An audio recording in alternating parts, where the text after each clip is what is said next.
बोलो सच्चे दरबार की जय। बोलो शेरा वाली मैया की जय। व्यास जी बोले, हे राजन, वह पराक्रमी निशुंभ अब मृत्यु अथवा विजय का निश्चय करके पूरी तैयारी के साथ सेना सहित समर भूमि में उपस्थित हो गया। अपनी सेना साथ में लेकर शुंभ भी उस निशुंभ के पास आ गया और युद्ध कला का पूर्ण ज्ञान रखने वाला वह दैत्यराज शुंभ रण में दर्शक बनकर युद्ध का अवलोकन करने लगा।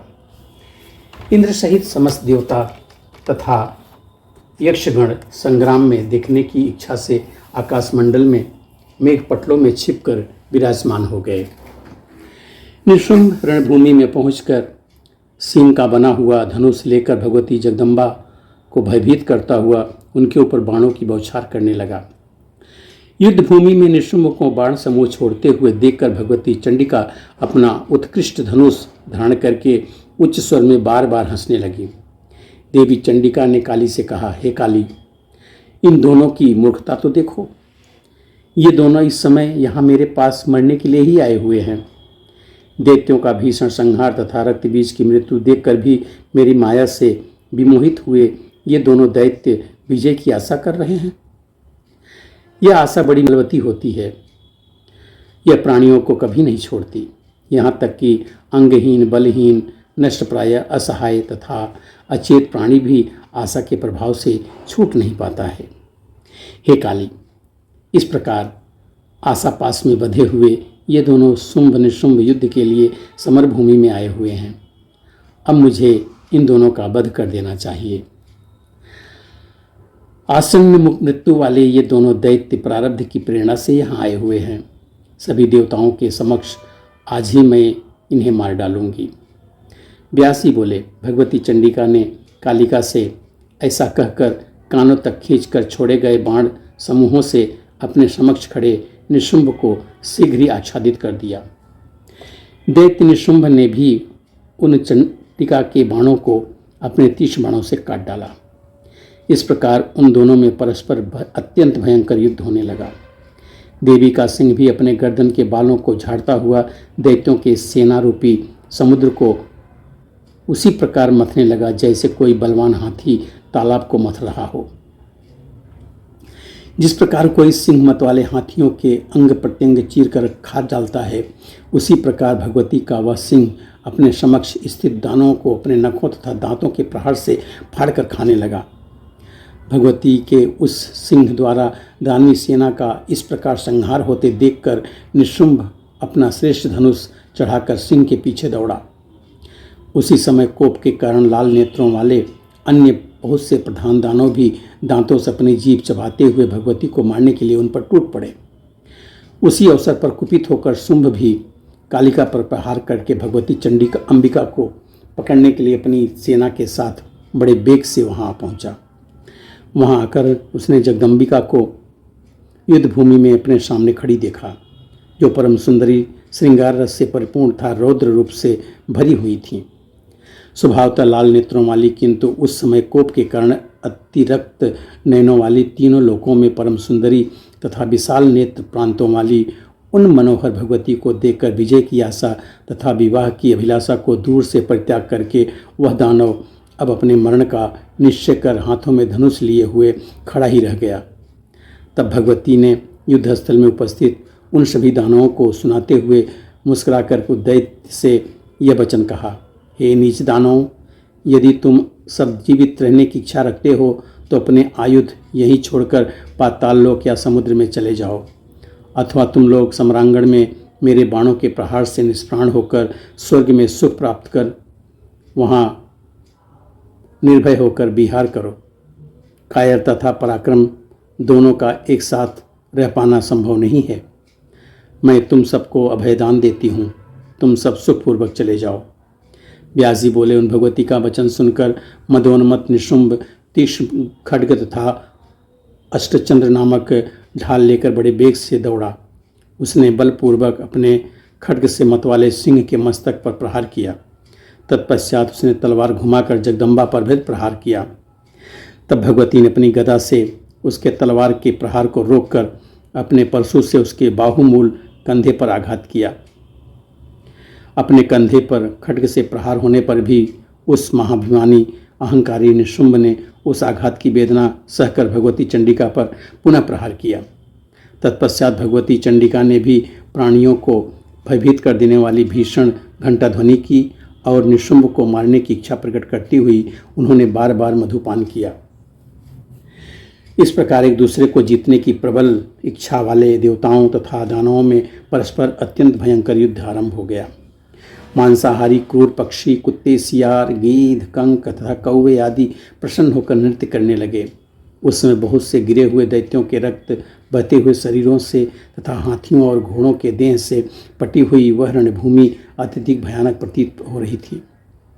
भूमि पर गिरे हुए दानवों को देखकर निशुंभ अत्यंत कुपित हो उठा और एक भयंकर गदा लेकर शीघ्रतापूर्वक भगवती के समक्ष पहुंच गया। अभिमान में चूर उस निशुंभ ने सिंह के मस्तक पर गदा से प्रहार किया। तत्पश्चात उसने मुस्कुराकर पुनः देवी पर प्रहार करके उन्हें चोट पहुंचाई। इससे वह भगवती भी अत्यंत कुपित हो गईं और समक्ष स्थित होकर प्रहार कर रहे उस निशुंभ को देखकर कहने लगी। देवी बोली, हे मंदबुद्धि, मैं तलवार चला रही हूँ, तुम तब तक के लिए ठहर जाओ जब तक मेरी यह तलवार तुम्हारी गर्दन तक नहीं पहुँच जाती। इसके बाद तुम यमपुरी निश्चय ही पहुँच जाओगे। व्यास जी बोले, ऐसा कहकर भगवती चंडिका ने एकाग्र चित्त होकर बड़ी शीघ्रता से अपने कृपाण से उस निशुंभ का मस्तक काट दिया। इस प्रकार भगवती के द्वारा सिर कटा हुआ अत्यंत विकराल व धड़ हाथ में गदा धारण किए देवताओं को भयभीत करता हुआ इधर उधर घूमने लगा। तत्पश्चात भगवती ने 30 बाणों से उसके दोनों हाथ पैर भी काट दिए। इस प्रकार पर्वत के समान शरीर वाला वह पापी दैत्य प्राणहीन होकर के धरती पर गिर पड़ा। प्रचंड पराक्रम वाले उस निशुंभ दैत्य के गिर जाने पर भय से कंपित दानव सेना में महान हाहाकार मच गया। रक्त से लथपथ समस्त दानव सैनिक अपने अपने सभी आयुध फेंक कर चीख पुकार करते हुए राजभवन की ओर भाग गए। शत्रुओं के संहार की शक्ति रखने वाले शुंभ ने वहां आए हुए उन सैनिकों को देखकर उनसे पूछा, निशुंभ कहाँ है और घायल होकर तुम सब युद्धभूमि से क्यों भाग आए? दानवराज शुंभ का यह वचन सुनकर उन सैनिकों ने अति विनम्रतापूर्वक कहा, हे राजन, आपके भाई निशुंभ मृत होकर रणभूमि में सोए पड़े हैं। उस स्त्री ने आपके अनुज निशुंभ के जो भी अनुचर दानव वीर थे उन सबको मार डाला। यही सब समाचार आपको बताने के लिए हम यहाँ आए हुए हैं। उस चंडिका ने इसी समय युद्धभूमि में निशुंभ का संहार कर दिया है। अतएव हे राजन, उसके साथ समरभूमि में आपके लिए आज युद्ध करने का उचित अवसर नहीं है। आप यह निश्चित रूप से जान लीजिए कि देवताओं का कार्य सिद्ध करने के उद्देश्य से दानव कुल का संहार करने के लिए यह कोई अद्भुत देवी प्रकट हुई हैं। यह सामान्य नारी नहीं है, अपितु देवी रूपिणी कोई अत्युत्तम शक्ति है। अद्भुत चरित्रों वाली ये देवी देवताओं के भी ज्ञान से परे है।